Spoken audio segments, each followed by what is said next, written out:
Tiểu thuyết công giáo. Quỷ xưng tội. Tác giả Ma Văn Liêu. Phần 7.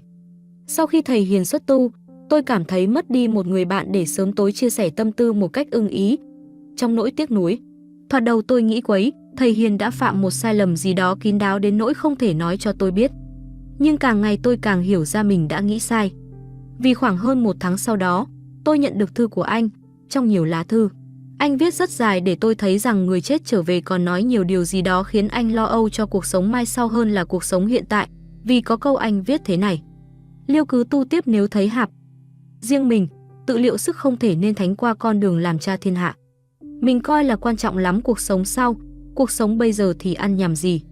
Lúc đầu tôi cho suy nghĩ đó là lập dị, nhưng chiêm nghiệm nếp sống tu luyện thực tế trong đại chủng viện và soi nếp sống của các linh mục khắp nơi, ngày tôi càng nghĩ Hiền có lý, vì chỉ cần lấy một điều sau đây ra mà nói, sẽ đủ thấy ra nhiều điều khác rất đáng suy nghĩ.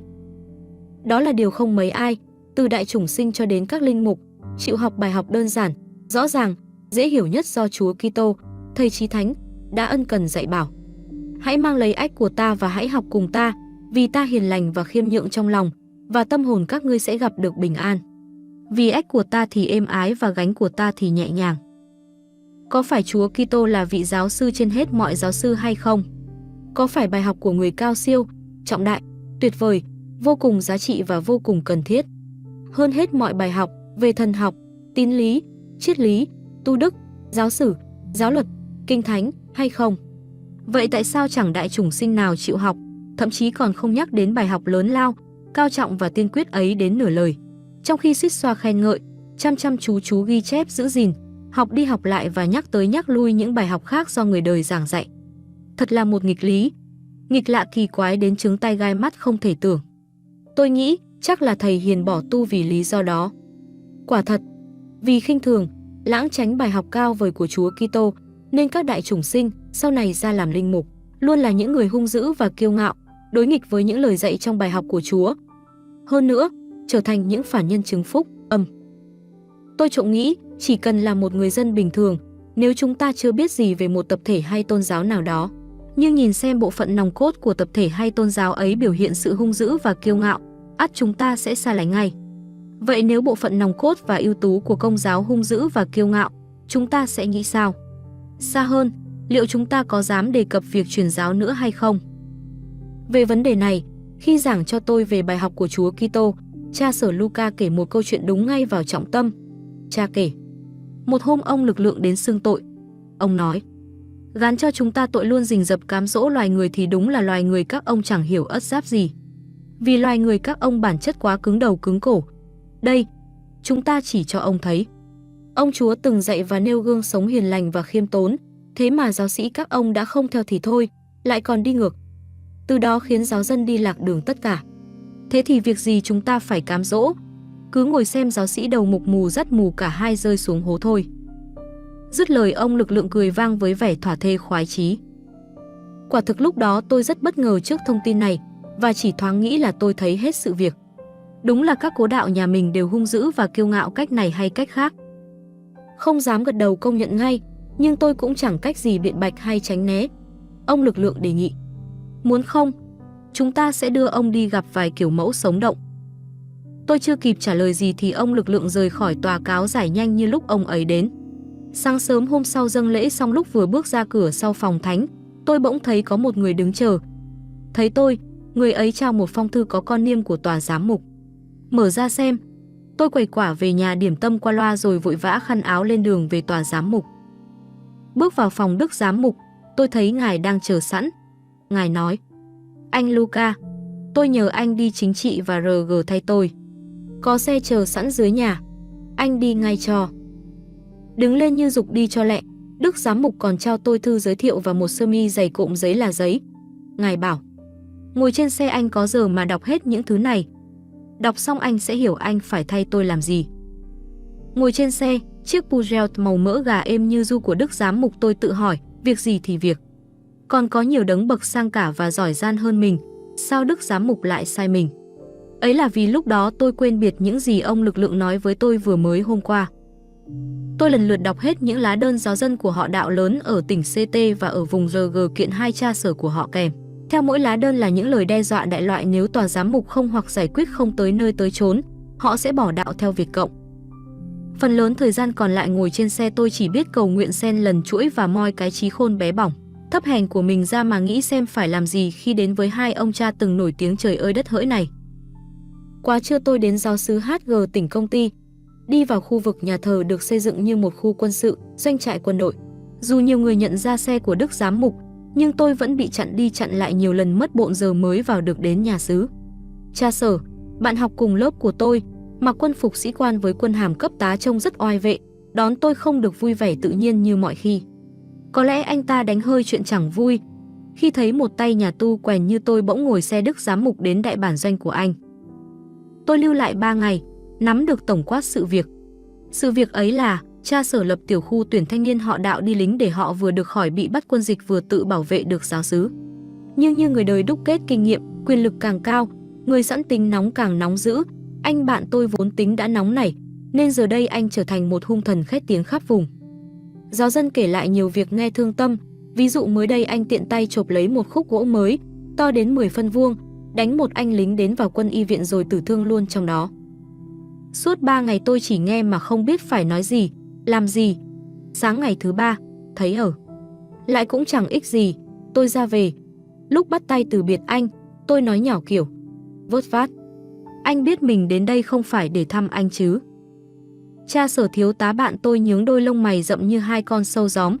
Thay cho gật đầu, tôi nói đồng ý chứ. Anh bỗng choàng tay qua vai tôi, im lặng vài mươi giây. Anh nói với giọng nhỏ như con gái. Về thưa lại với ông già dùm, ông già đừng lo, mình sẽ tự thu xếp tất cả. Bạn tôi cho lính mang ra xe đủ thứ linh tinh quà cáp gửi ông già có lẽ để làm tin. Tôi cũng được anh tặng cho một cây thuốc lá Dunhill sang trọng và một hộp quẹt Zippo mới cáu. Ngồi vào xe tôi nghĩ, công vụ này là thế, công vụ sắp tới không biết ra sao đây. Tài xế cho xe trực chỉ vùng RG không bình yên. Gần trưa tôi đến nơi. Xe phải đi thật chậm qua nhiều chốt kiểm soát quân sự mới vào được khu vực họ Đạo. Giáo dân nhìn thấy xe tưởng lầm Đức Giám Mục đến, nên tụ tập ngày càng đông dần rồi kéo nhau chạy theo xe. Vừa chạy, họ vừa vung giơ biểu ngữ, miệng la lối. Đả đảo cha xứ. Đả đảo cha xứ ác ôn côn đồ. Trả cha xứ về tòa giám mục đi. Cha xứ cút đi. Tôi cảm thấy chóng mặt, ù tai, hoa mắt. Dù rất khó khăn, nhưng xe cũng dần dần vào được trước cổng nhà xứ. Nhưng khi nhìn thấy tôi bước xuống xe mà không phải là Đức Giám Mục, đám đông giáo dân kêu ồ lên một tiếng tỏ vẻ thất vọng. Tôi bắt tay một vài người đứng gần vừa tự giới thiệu. Tôi là linh mục Luca, được Đức cha sai đến. Đám đông giáo dân tỏ vẻ hung hăng, nóng nảy tranh nhau nói, kể, trách, chất vấn, chửi và hăm dọa. Cha Sở bằng nhiều lời lẽ nặng nề, số khác trao những bức thư, những tờ đơn. Số đông người còn lại dương biểu ngữ đuổi xéo cha xứ cút đi, cha xứ là chó sói ăn thịt chiên non. 5 năm. Tôi không dám nói gì khi chưa gặp mặt chủ nhà. Sau một lúc bị giáo dân vây chặt để van vỉ, thuyết phục, trách móc, xỏ xiên, thách thức, hăm dọa, tôi bắt đầu bị họ dùng đến tay chân, kẻ nắm áo, người lôi kéo, kẻ xô đẩy. May mà tài xế được sự giúp đỡ của những anh lính gác gần đó dùng hết sức lực giúp tôi từ từ thoát khỏi đám đông để vào nhà xứ. Đón tôi bằng ánh mắt lạnh như băng và cử chỉ gượng gạo. Cha xứ thuộc lớp đàn anh hất hàm hỏi. Ông xuống đây làm gì? Bắt tôi phòng. Tôi trao thư giới thiệu của Đức Giám Mục và cố tỏ ra cứng rắn thưa lại. Thưa anh, không phải vậy. Đức cha bảo em xuống anh thì em xuống. Ngài có bảo em nói gì hay làm gì đâu. Cha Sở nhìn tôi với ánh mắt có vẻ hơi ấm lại. Sau đó ngài xé thư, đọc lướt thật nhanh rồi hơi mím môi giấu một nụ cười. Mời tôi. Ngồi đi. Tưởng mấy ông làm khó tôi chứ. Nói xong chìa thư Đức Giám Mục ra cho tôi xem. Tôi cũng tranh thủ vội vàng liếc nhanh. Thư chỉ có vài dòng ngắn ngủn, nét chữ lại to như con gà mái. Đức Giám Mục thường viết thư như thế. Chữ thì to kềnh, lời thì gọn lỏn. Vài dòng chữ ấy nếu tôi không lầm thì là cha khỏe chứ. Luca đến chơi với cha.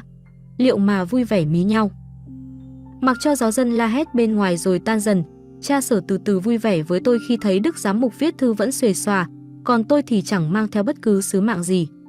Tuy nhiên lòng tôi vẫn ấm ức, không biết phải nói gì với giáo dân, không biết làm gì để hòa giải cha Sở và bổn đạo. Buổi chiều tôi đọc hết những lá thư và các tờ đơn giáo dân dúi vào tay vào túi áo tôi lúc chưa mới đến. Tôi bàng hoàng nhận ra cha xứ đã làm nhiều chuyện kinh thiên động địa, nói chung là ngài như một lãnh chúa ở vùng này. Tôi tin vào những lá thư và những đơn thư ấy khi nhìn thấy một điều nhỏ diễn ra trước mắt, đó là hiện tượng giáo dân chỉ đến được nhà thờ bằng một lối nhỏ duy nhất vào đúng giờ mở cửa, ngoài ra không ai có thể mon men đến gần nhà xứ. Sau 2 ngày lưu lại, tôi từ biệt ra về với lòng buồn rười rượi khi thấy mình chẳng làm được điều gì cho giáo dân tội nghiệp. Nghe tôi kể lại mọi việc và thú tội chẳng làm được việc gì. Đức giám mục chẳng những không nổi giận mà còn cười cười rồi nhẹ nhàng an ủi. Đem an hòa vào nơi tranh chấp. Thánh Francisco đã cầu nguyện như thế. Trao tôi cây bút Parker ngài đang dùng. Thưởng cho Luca. Đem về mà viết bài giảng. Chẳng cần phải chờ đợi. Ngay chiều hôm tôi về đến nhà, ông lực lượng đến xưng tội. Nhếch mép cười mỉa ông ta nói như một người rất có tinh thần trách nhiệm. Còn rất nhiều giáo sĩ dữ tợn và kiêu căng như vậy hoặc hơn. Họ dắt giáo dân đi ngược chiều phúc âm. Đúng không?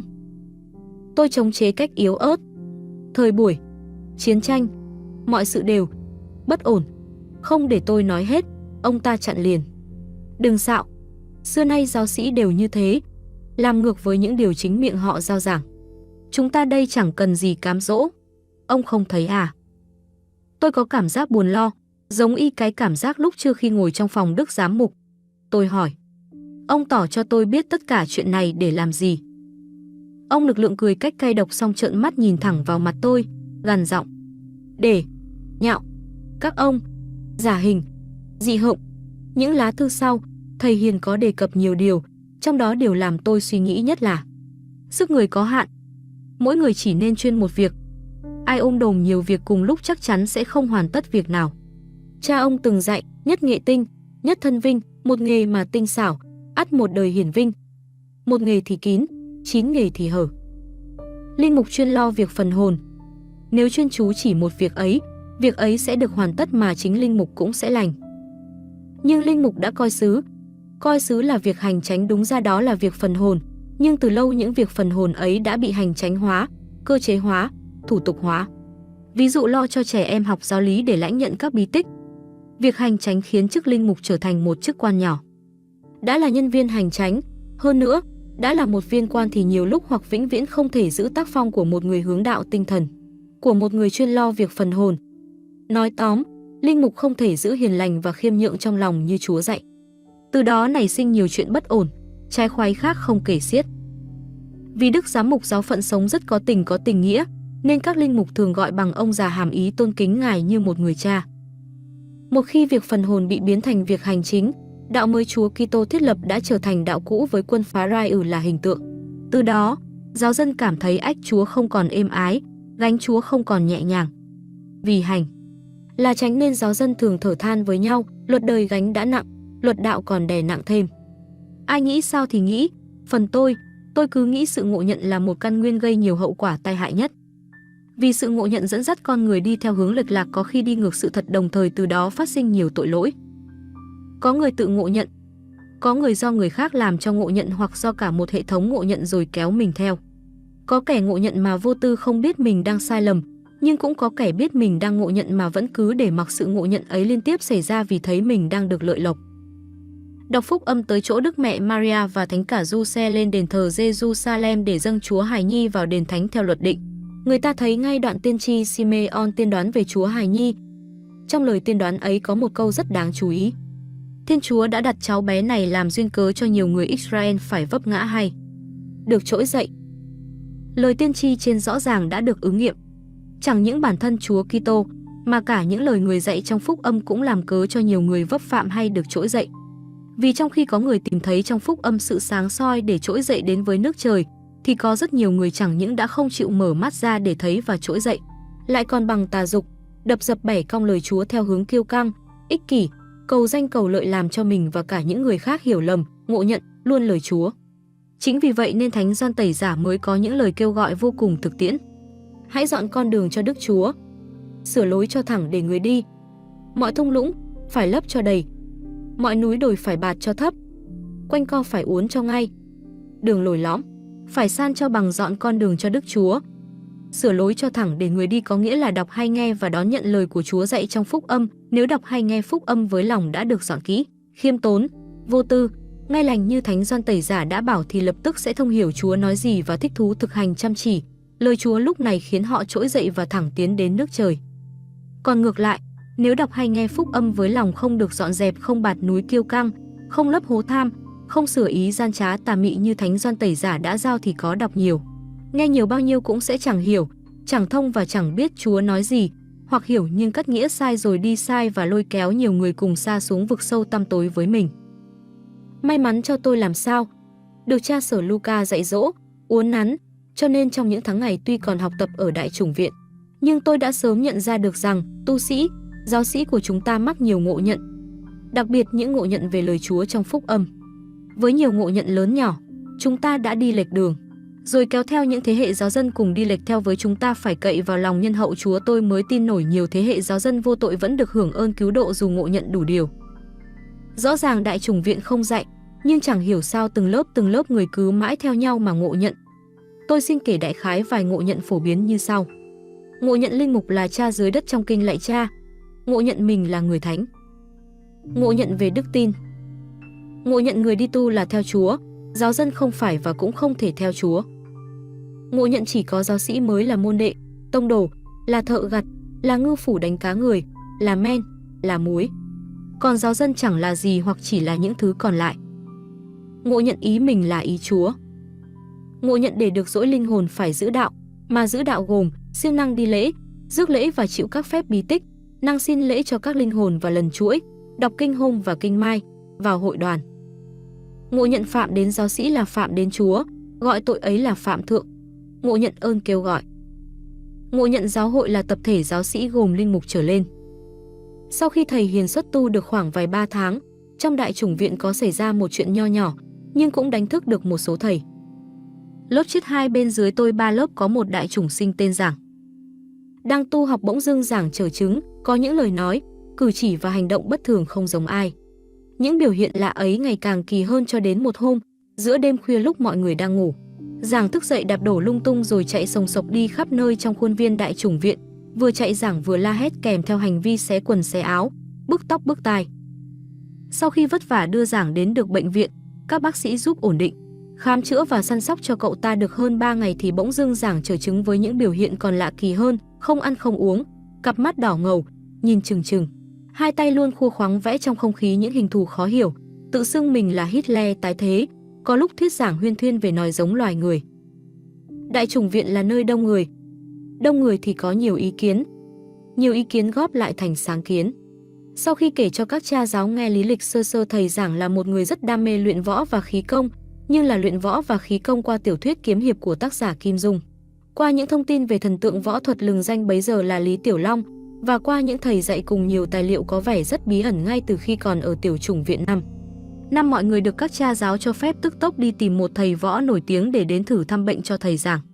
Sau khi xem xét, vị võ sư cho biết thầy Giảng luyện khí công sai phương pháp nên bị tắc huyệt và loạn khí ở thể rất trầm trọng.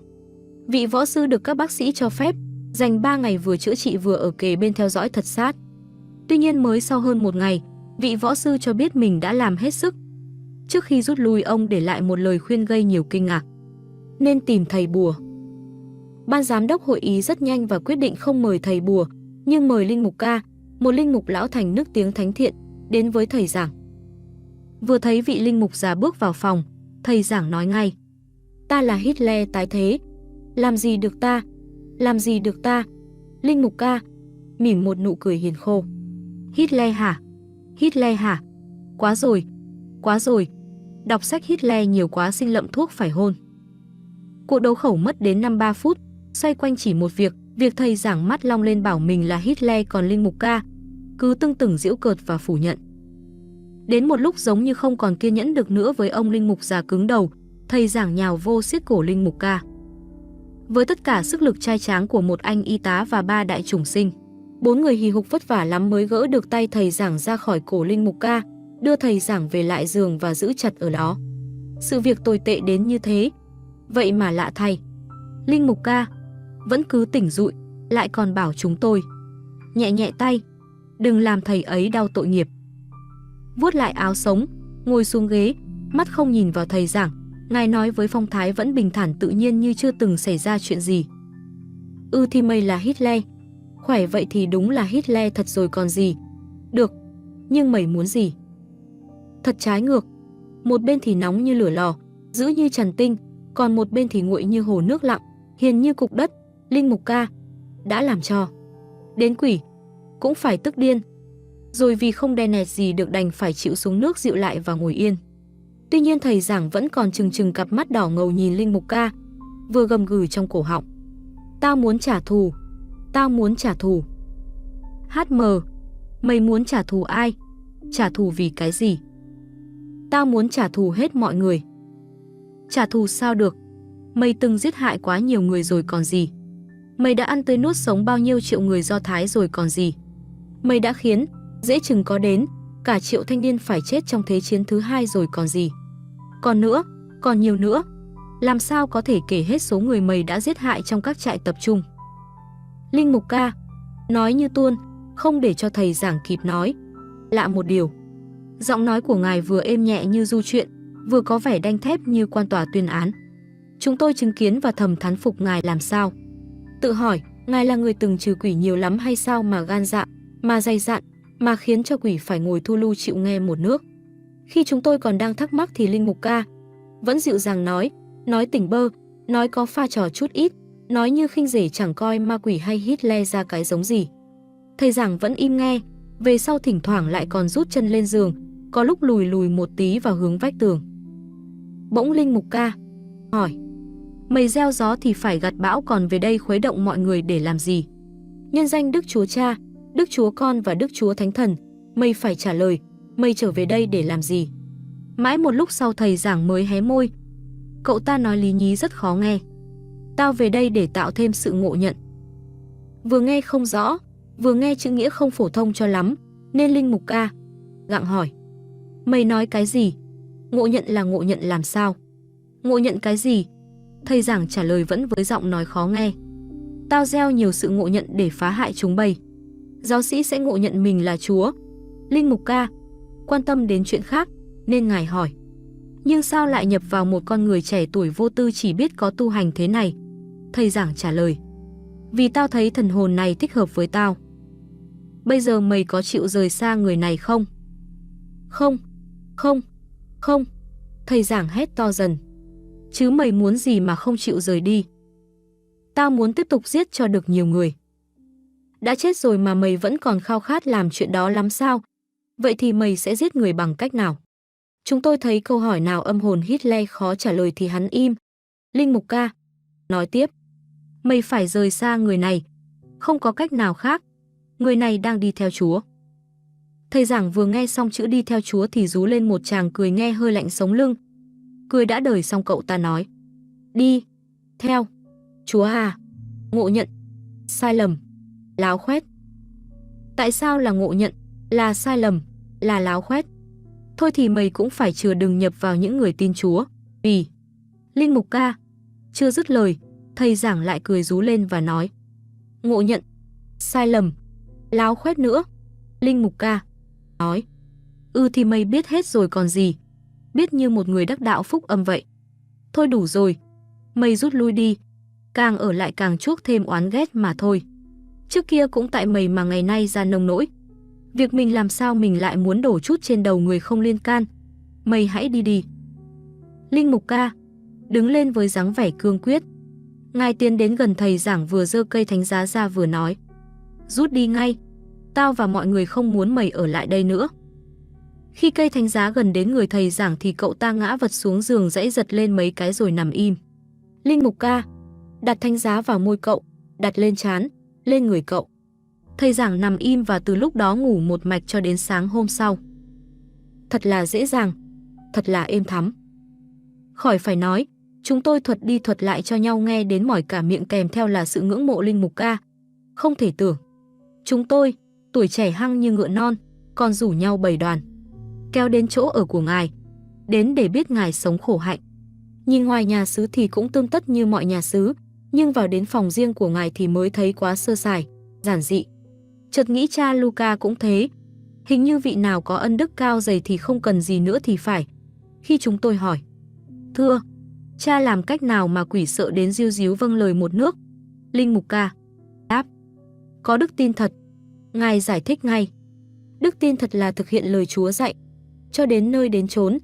Linh mục ca, con khuyên chúng tôi phải biết sợ điều này, ai cũng có thể bị ma ám quỷ nhập bất kỳ lúc nào, chỉ là nhiều hay ít, nặng hay nhẹ, lâu hay mau, thấy được hay không nhận ra. Giết người, cướp của, đánh vợ đợ con, mưu hại hàng xóm, ăn gian nói dối, kiêu ngạo bạo ngôn, đều có thể là những cơn ma ám quỷ nhập mà ta không hay biết. Linh mục ca nói không khác gì cha sở Luca. Quỷ không phải là một nhân vật cụ thể cho bằng một thể chất. Khi các anh tàn độc, gian manh, ngạo mạn, ích kỷ, ngộ nhận, các anh đã có chất quỷ trong mình rồi vậy. Thật là một chuỗi những bài học quý giá. Câu chuyện trên chỉ động đến vài điều như ngộ nhận về quỷ ám, về việc đi theo Chúa, về đức tin mà thôi, nhưng từ đó tôi thấy ra được người Công giáo chúng ta còn ngộ nhận rất nhiều điều. Mọi ngộ nhận phải có nguyên nhân, nguồn gốc. Dân gian có câu nói tục mà thanh, nghĩa là câu chữ nghe thô, nhưng ý nghĩa có chất triết lý nhìn dưới nhiều góc cạnh. Câu nói ấy là làm người có tột đỉnh tứ khoái là ăn, ngủ, trụ, địa. Thực chất đó là 4 nhu cầu thuộc bản năng động vật. Ăn là nạp năng lượng để nuôi sống thể xác, nhưng mang lại rất nhiều cảm giác thích thú vì hành vi ăn động viên nhiều cơ quan trong con người cùng làm và cùng khoái theo. Ngủ là nhắm mắt nghỉ ngơi để phục hồi thể xác, nhất là não bộ, và phục hồi cả tinh thần. Nhưng còn mang lại nhiều cảm khoái vì hành vi này xả stress cho hết mọi cơ quan trong người. D là nam nữ giao phối để sinh sản con cái mà lưu truyền nòi giống, nhưng mang lại sự sung sướng tột đỉnh gọi là cực khoái, đồng thời thỏa mãn nhiều mặt khác nữa vì hành vi này làm cho mọi cơ quan trong con người đều được sung sướng chứ không phải chỉ một bộ phận nào đó mà thôi. Ỉ là đại tiện, tức xả thải cho thân xác, nhưng đem lại cảm giác thích thú của sự phóng thích cặn bã trong con người ra bên ngoài vì hành vi này mang lại cảm giác sạch sẽ cho nhiều cơ quan trong con người. Ở các loài động vật khác, đó chỉ đơn thuần là 4 nhu cầu bản năng. Những nhu cầu này cần phải được giải quyết nhanh gọn, hồn nhiên đến thô bỉ, ở bất cứ nơi đâu và không có gì phải e thẹn, lén lút. Nhưng ở loài có trí năng và tâm hồn như con người, 4 nhu cầu này được giải quyết khác hẳn, có nhu cầu được giải quyết cách công khai ồn ào, có nhu cầu được giải quyết cách kín khéo. Năm tuy nhiên tất cả mọi giải quyết đều có tính chất thông minh, có văn hóa, đúng chỗ và đúng lúc, đặc biệt là có suy tính đến độ không ngừng ngày càng nâng cao biến thành 4 niềm cảm khoái. Thậm chí có cái còn được nâng lên cao hơn nữa đến biến thành nghệ thuật đã vậy, còn đi kèm với biết bao công cụ hỗ trợ, ví dụ nghệ thuật ẩm thực, nghệ thuật tính dục, ví dụ trên bức tường của một đền thờ Ấn giáo có bức tranh điêu khắc mô tả đến 3.000 tư thế giao phối. Ở giới tu sĩ giáo sĩ, vì các nhu cầu khác bị khéo giấu hoặc bị tránh lánh, nhu cầu ăn uống được phát huy tối đa dường như để bù qua sớt lại. Chính vì thế, hàng giáo sĩ và một số đông tu sĩ, hiện nay thì trong nhiều nhà dòng, từ hồi giờ đặc biệt chú trọng đến nhu cầu ăn uống, dẫn đến việc họ ăn uống dồi dào và sang trọng. Không ai có thể phủ nhận điều này bởi vì nghe thấy hoặc chứng kiến nhiều hiện tượng. Xin tạm kể 3 hiện tượng mọi người nghe và thấy nhiều nhất. Hiện tượng 1, bất kỳ sau một thánh lễ, trừ thánh lễ hàng ngày, đều có ăn uống. Thánh lễ đồng tế càng đông ăn uống càng lớn. Hiện tượng 2, các linh mục ở giáo xứ mỗi tuần tham dự ít nhất vài tiệc, tiệc của giáo dân trong giáo xứ, tiệc của thân nhân nơi khác, tiệc của bạn bè linh mục, nào là tiệc lễ mở tay, tiệc lễ kỷ niệm 4, 5, 6, 7, 8. Năm linh mục, tiệc lễ bạc, tiệc lễ vàng, tiệc bổn mạng luân phiên, tiệc đặt viên đá, tiệc khánh thành, tiệc an táng, tiệc giỗ kỵ. Và còn bao là thứ tiệc khác không thể kể hết. Tiệc nhiều đến nỗi mọi linh mục đều phương phi ra ngay sau chỉ vài tháng làm linh mục. Đồng thời rất nhiều linh mục mắc những chứng bệnh nhà giàu như tiểu đường, gút, cao huyết áp, tim mạch, mỡ trong máu, gan nhiễm mỡ. Hiện tượng 3, đa phần các linh mục đều biết uống rượu, một số không nhỏ uống rượu thiện nghệ như dân nhậu chuyên nghiệp, sành rượu như giới đại gia, tử lượng cao thuộc hàng đệ tử lưu linh, có vài linh mục chết vì nghiện rượu. Nói về việc ăn uống của giáo sĩ và tu sĩ, tôi có 2 chuyện kể. Chuyện thứ nhất, năm 1972, khi tôi đang giúp xứ ở họ đạo Cao Đằng, cha sở là người luôn bỏ họ đạo đi chơi xa suốt tuần, để mặc tôi, một thầy giúp xứ, ở nhà giải quyết nhiều việc, trong đó thường xuyên dạy giáo lý tân tòng và giáo lý hôn nhân. Dạy xong đúng ngày thì tự động đi mời linh mục nào đó, thường là ở chủng viện, đến rửa tội, dâng lễ cưới. Khi mọi sự đã xong đâu vào đấy, tôi phải thay mặt cha sở đến nhà đám dự tiệc cưới. Một lần kia, nhân đám cưới một cô gái họ đạo lấy tân tòng gốc Phật giáo. Sau lễ cưới ở nhà thờ, tôi bắt buộc phải đến dự tiệc cưới vào ban trưa. Tiệc bắt đầu được 5-10 phút, thình lình có hai vị sư mặc áo vàng bước vào chúc mừng đôi tân hôn. Sau khi chúc mừng xong, hai vị sư thấy tôi mặc áo dòng đen ngồi lù lù ở gần đó, họ tiến đến chào. Sau khi đã trao đổi xã giao với nhau 5-3 câu xong, tôi lịch sự đứng lên tiễn họ ra cửa. Vị sư trẻ chắc tầm cỡ tuổi tôi với phong thái thông minh sắc sảo bất ngờ hỏi tôi một câu: thầy cũng dùng tất cả mọi thứ như người đời thì sao gọi là tu? Vị sư già đi bên cạnh thúc cùi trỏ vị sư trẻ để ra hiệu nhắc nhở, rồi thay mặt tôi, vị sư già trả lời: mô Phật, mỗi đạo có một cách tu khác nhau ấy mà, có gì đâu. Vị sư trẻ láu lỉnh với vẻ ngứa miệng bất chấp sự nhắc nhở, chắp tay lên ngực và lim dim đôi mắt, vừa xá tôi lìa lịa miệng vừa nói: thiện tai, tu giả, tu giả. Vị sư già miệng vừa kêu lên hồi mô Phật, tay vừa thân mật nắm lấy tay tôi với vẻ thay cho lời xin lỗi và an ủi. Cả hai xa xá rồi ra đi. Từ đầu đến cuối cuộc trao đổi ngắn ngủi, tôi không có cơ hội kịp nói lên điều gì. Mà nói cho ngay, giả như có cơ hội tôi cũng chẳng biết phải nói gì vì trí khôn tôi vốn không được linh lợi. Về nhà càng nghiệm càng đau điếng cả một thời gian dài. Chuyện thứ hai, vì bị nhiều di chứng của bệnh sốt rét rừng hành hạ, nên tôi tìm đến với dưỡng sinh Thái Cực Quyền vào thời điểm 1983, đó là phong trào. Không lâu, tôi được cử làm phụ tá cho huấn luyện viên. Một thời gian sau, lại được cử đi học khóa đào tạo huấn luyện viên và rơi vào tầm ngắm của võ sư Tô Thiếu Kiệt người Tàu. Trong thời gian học võ đường lang với ông, các bạn đồng môn lôi kéo tìm học nội công với vị võ sư danh tiếng trọng tuổi. Sau vài tháng, các bạn đồng môn lần lượt bỏ học, để lại chỉ mình tôi thụ giáo suốt 9 năm với vị thầy vừa uyên bác kiến thức, vừa uyên thâm trí thức. Trong 9 năm, tôi được thu huấn nhiều bài học tu đức vô giá. Một hôm trước khi dạy về phép tiết dục để luyện khí, biết tôi đang là tu sĩ Công giáo, thầy hỏi: bên Công giáo, quý linh mục và tu sĩ làm cách nào để tiết dục?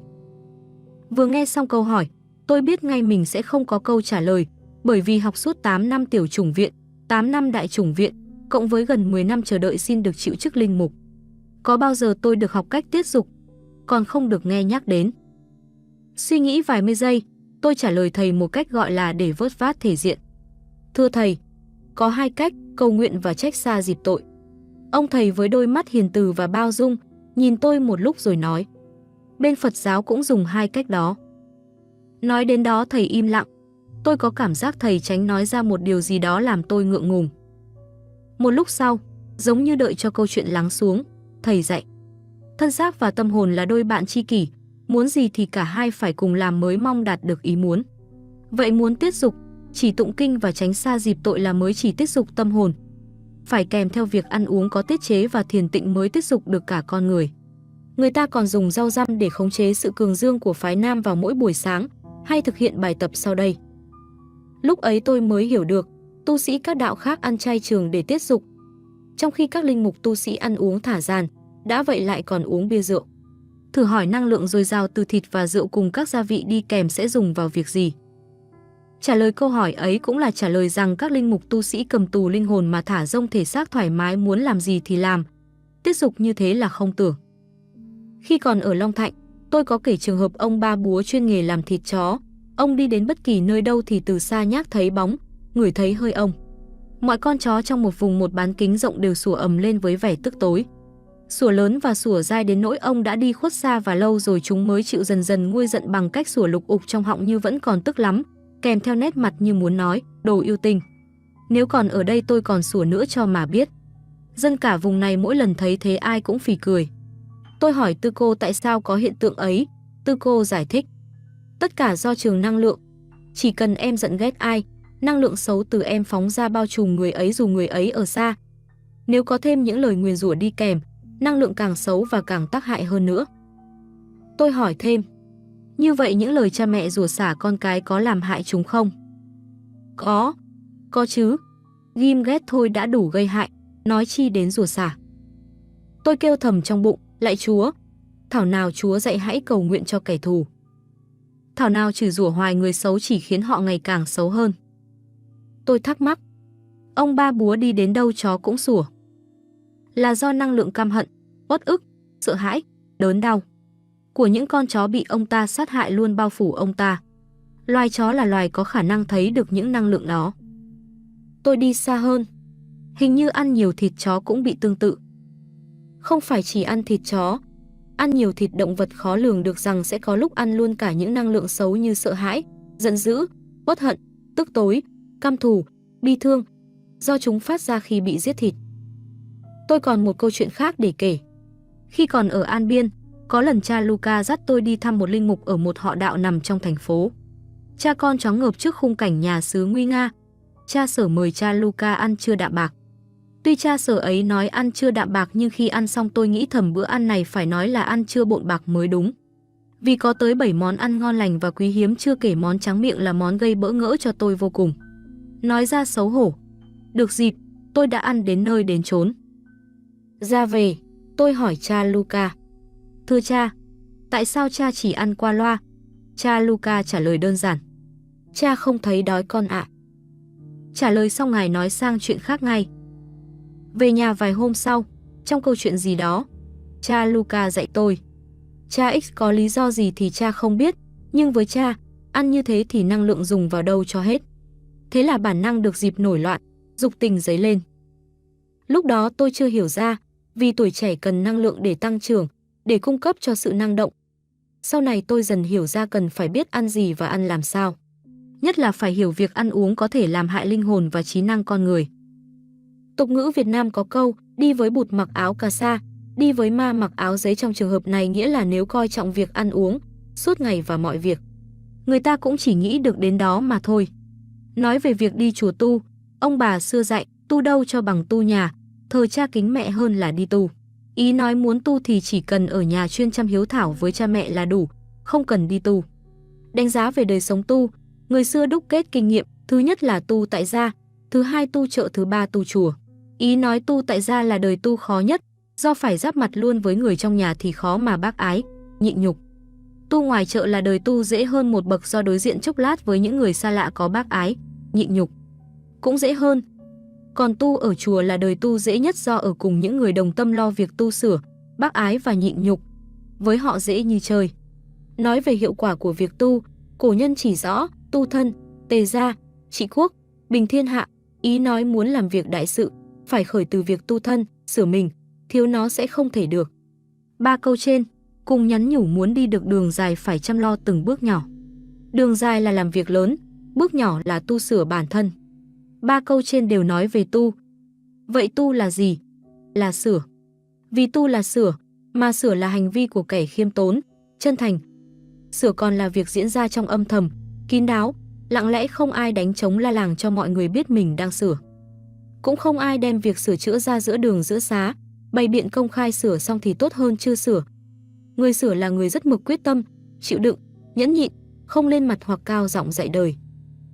Vì vậy tôi nhận ra mình đã đi hết quãng đường tiểu chủng viện 8 năm, đại chủng viện 8 năm và nhất là mất thêm 17 năm để xin lãnh chức linh mục. Mà chưa được ai dạy cho biết mình đang tu. Tu là sửa mình làm sao, sửa đến đâu, sửa để làm gì, cần phải cật lực tu sửa mỗi ngày liên tục, và thái độ của người đang tu sửa ra sao. Lúc còn ở tiểu chủng viện, mọi tiểu chủng sinh đều có chung một linh mục làm linh hướng. Vị này lo việc tĩnh tâm hàng tháng, giải tội hàng tuần, huấn đức hàng ngày, tư vấn cho chủng sinh nào có vấn đề nội tâm, cố vấn cho ban giáo sư trong việc quyết định chủng sinh nào đó tu tiếp hay hồi tục. Ở đại chủng viện thì khá hơn, mỗi đại chủng sinh được tự do chọn cho mình một cha giáo làm linh hướng. Vị linh hướng này có nhiệm vụ mỗi tháng tiếp con linh hồn một lần đến gặp để trình bày việc linh hồn, cố vấn ban giáo sư để có quyết định phù hợp mỗi khi con linh hồn sắp lãnh chức nhỏ chức lớn. Sau khi con linh hồn chịu chức linh mục, các vị linh hướng hết việc với người đó. Như vậy có thể nói các vị linh hướng ở tiểu, đại chủng viện chỉ là những vị linh hướng công cộng, bởi vì vị linh hướng đúng nghĩa phải là người thông thạo tu đức cách trội vượt, là người dày dạn kinh nghiệm tu đức hơn người, thậm chí đang sống thánh, là người hướng đạo với 3 nhiệm vụ, chỉ đường tốt nhất và ngắn nhất hợp khẩu vị của con linh hồn, cùng đi và cùng đến nơi với con linh hồn. Sau cùng là biết và dạy cách giải quyết vấn đề, tiên liệu mọi khó khăn, ứng phó mọi tình huống trên đường tu cho con linh hồn. Cho nên nói các vị linh hướng ở tiểu, đại chủng viện là những vị linh hướng công cộng là nói có cơ sở. Từ đó các tiểu, đại chủng sinh đều không biết tu, dần dần mất ý thức tu. Việc tu tập chút ít trong chủng viện của họ chỉ là việc tu sửa tính nết cho đúng một thứ tiêu chuẩn rất chung chung. Tiêu chuẩn ấy được tóm gọn trong cụm từ hạnh kiểm tốt. Do vậy mà khi đạt xong mục đích, làm linh mục, mọi việc kể như xong, không còn gì phải tu với Tắc nữa. Chẳng lạ gì họ còn đầy rẫy những tính xấu như mọi người. Tóm lại, chủng viện chỉ đào tạo cán bộ tương tự như học viện hành chánh đào tạo cán bộ công quyền, trường võ bị đào tạo sĩ quan chuyên nghiệp, không thể nào gọi là tu đích thực. Vì linh mục không được dạy tu đích thực nên không biết tu thì cũng chẳng phải là người tu đích thực. Tu đích thực là sửa mình theo phúc âm. Biết vậy nhưng không thể trách, do chức vụ, công việc lẫn lối sống của linh mục hoàn toàn không thích hợp để tu sửa đích thực, nên dần mất ý thức tu là sửa. Vào dịp Tết năm Thần học 2, về ghé thăm cha Luca, trong lúc rảnh rỗi, tôi hỏi: "Thưa cha, giới linh mục có thật tu không ạ?" Vừa nghe tôi hỏi, cha Sở Luca im bặt một lúc lâu, sau đó ngài hỏi: "Tại sao con hỏi như vậy?" Tôi trả lời: "Thưa, vì một hôm tình cờ thấy trong từ điển giải nghĩa tu là sửa, con ngẫm nghĩ mình có tu, nhưng không có sửa. Như vậy đâu phải là tu thật. Nhìn quanh, con cũng thấy tương tự như thế nên hỏi cha cho biết vậy thôi." Cha Luca giải thích: "Ai sửa mình hàng ngày theo phúc âm, ấy là người tu thật dù người ấy có mặc áo nhà tu hay không. Con cứ lấy đó làm thước đo để biết xem ai tu thật, ai không tu thật." Tôi đáp nhanh: "Con đã đo rồi, chẳng có được mấy người thực tu." Cha Luca gật đầu: "Đó là tất cả vấn đề." Cha Luca nói đến đó rồi thôi, không đề cập gì nữa. Thấy cha không nói tiếp, tôi không dám hỏi thêm. Đến hè năm đó, tôi ghé thăm cha và đặt lại vấn đề cũ: "Thưa cha, con muốn tu thực sự." Lúc đó cha Luca và tôi đang ngồi ở bàn ăn trong gian bếp nhà xứ. Cha đi vào kho lấy ra một đoạn dây thừng ngắn. Cha bảo tôi cầm một đầu dây, còn cha cầm đầu kia của đoạn dây, rồi cha bắt đầu ví dụ: "Con khởi đầu tập nhỏ bé ở đầu dây này và kết thúc bằng bác ái ở đầu dây kia. Con hiểu không?" Tôi lặp lại: "Đầu dây là nhỏ bé, cuối dây là bác ái.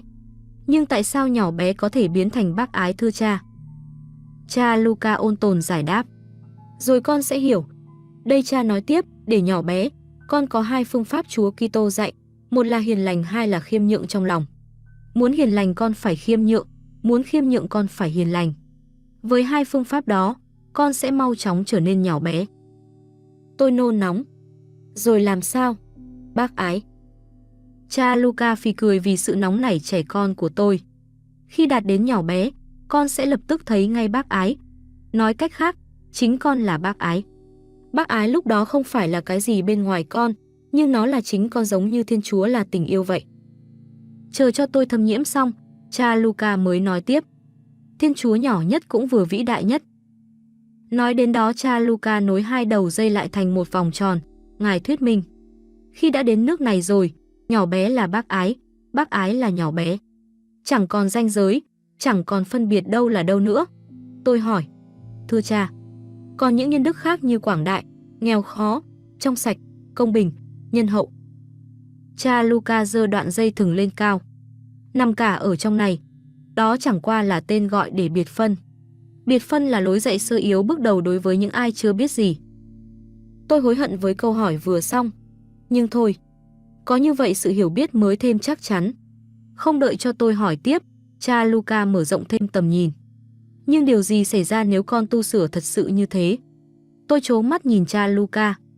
Ngài chậm rãi nói: "Con phải trả giá đắt. Quá đắt là đàng khác. Chính vậy mà gọi thì nhiều, chọn thì ít. Người đi tu đông, kẻ thực tu ít. Lại còn phải trả giá quá đắt ngay từ đầu mới bước vào, vì để nhỏ bé, con sẽ mất tất cả, thậm chí cả nhân phẩm, nhân quyền, công lý."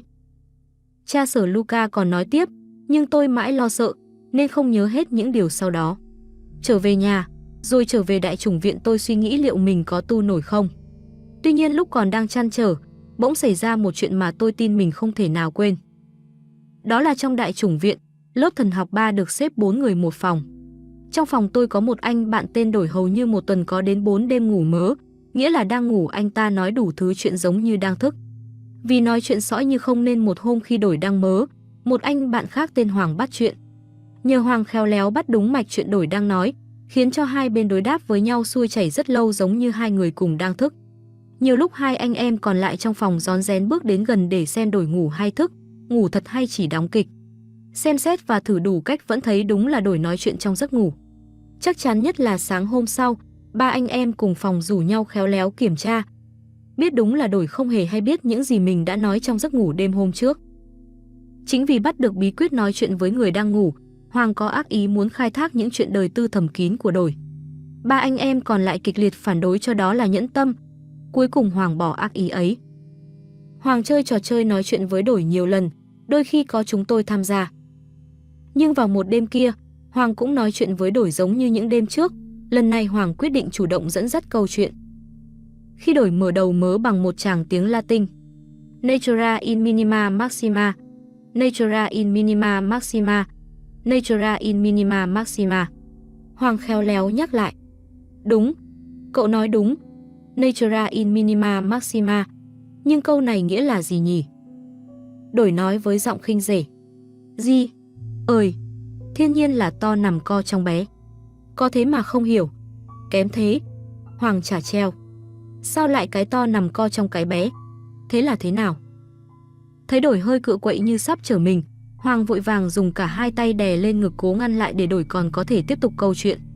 Bị đè dí xuống giường, đổi đành chịu nằm im một nước rồi nói tiếp. Gì? Ơi, lại không hiểu. Cái kém to nằm co trong cái kém bé. Nói xong đổi cười sặc sụa, cậu không thấy chúa tể càn khôn trong hài nhi bé nhỏ ở hang đá Bethlehem à? Hoàng đưa đẩy. Cậu là ai mà cậu hiểu Chúa rõ thế? Đổi trả lời. Mình là Sa Tăng. Minh, Hoàng và tôi, cả ba người cứ ngỡ đổi đùa giỡn, nhưng Hoàng là đứa láu lỉnh nhất trong bốn anh em ở cùng phòng với đôi mắt lúc nào cũng sáng quắc và sắc lẽm, hỏi gặng. Cậu là ai? Nói lại xem. Mình là Sa Tăng. Mình là Sa Tăng. Hoàng cần nghe lần nữa, nên hỏi. Cậu nói lại lần nữa đi. Cậu là ai? Tao là Sa Tăng. Tao chẳng bạn bè gì với chúng mày. Hoàng và Minh ra sao tôi không rõ, chỉ biết hai đấng ấy nhìn chân vào nhau, mồm há hốc, còn tôi thì tóc cứ dựng đứng lên. Trời khuya, sương lạnh nhưng mồ hôi trong tôi cứ toát ra. Dẫu vậy Hoàng là đứa có thần kinh thép, anh ta hỏi tiếp. Mày nhập vào thằng đổi lúc nào thế? Tao là thằng đổi là tao. Chúng mày sợ à? Khi cả ba đồng loạt phát hiện đổi vẫn nằm trong tư thế cũ, nhưng bây giờ thì mở cặp mắt thao láo có pha chút tia lửa, nhìn thẳng vào chúng tôi một cách như thủ oán muốn ăn tươi nuốt sống. Thì đứa nào cũng rụng rời rồi chẳng ai bảo ai, cùng chạy dồn vào một góc phòng đằng xa để trốn. Thấy vậy đổi cười rú lên bằng một giọng cười không giống giọng cười của anh ta thường ngày. Cười một hồi rồi anh ta bảo. Tu gì chúng mày? Tu à? Tao cũng tu đây ai biết đâu vào đâu. Gian trá à? Tao là sự gian trá khủng khiếp đây. Nhớ nhé, nơi nào có gian trá là có tao. Tao phá cả lũ chúng mày bằng sự gian trá lớn nhỏ. Ai biết đâu vào đâu. Ai biết đâu vào đâu. Nói xong đổi cười rú lên lần nữa. Cười xong thản nhiên bảo. Ngủ đi, mai còn học. Lắc đầu nhẹ sang một bên, đổi ngủ vùi từ đó cho đến 5 giờ sáng chuông báo thức. Sáng hôm sau đổi vẫn là đổi như ngày nào. Gặp mặt chúng tôi anh không có vẻ gì là e ngại. Tất cả coi như không có chuyện gì xảy ra. Chỉ riêng ba chúng tôi, vừa sợ hãi âu lo vừa hoài nghi bối rối. Chúng tôi tự hỏi nhau có phải mình nằm mơ, có phải đổi bị quỷ nhập như giảng hồi nào, có phải Sa Tăng đội lốt đổi hay gì nữa. Qua hơn một ngày sống trong sợ hãi và nghi nan bối rối, ba chúng tôi cùng kéo nhau lên gặp Linh Mục 10, giáo sư Tu Đức, trình bày hết mọi nỗi cho ngài. Nghe xong ngài cũng không giấu nổi vẻ ngạc nhiên, khuyên chúng tôi cứ bình tĩnh và tuyệt đối giữ kín chuyện để ban giám đốc dễ giải quyết. Chúng tôi mòn mỏi chờ đợi thái độ của ban giám đốc trong khi mọi việc không có gì khác lạ. Sau một thời gian không chờ đợi được nữa, chúng tôi lại kéo nhau lên gặp cha Tu Đức. Ngài bảo, thứ nhất dẫu cho có tới 3 người làm chứng cho nhau, nhưng không có gì là rõ ràng và chắc chắn. Thứ hai, thầy đổi vẫn chứng tỏ là một đại chủng sinh tốt trên cả trung bình. Nhất nữa khi các cha giáo thay nhau kiểm tra vẫn không phát hiện bất kỳ một dấu hiệu gì bất thường. Thứ ba, cha giáo luật nói, nulla pena sin lege. Chúng tôi vâng lời bề trên trở về phòng. Vì vâng lời nên tuyệt đối giữ kín mọi việc đến nay đã gần 40 năm. Có một lần tôi kể cho cha sở Luca trong tòa giải tội. Nghe xong ngài nói, chính vì tình trạng không thực tu, nên ma quỷ cũng có thể trà trộn giữa chúng ta để giả tu.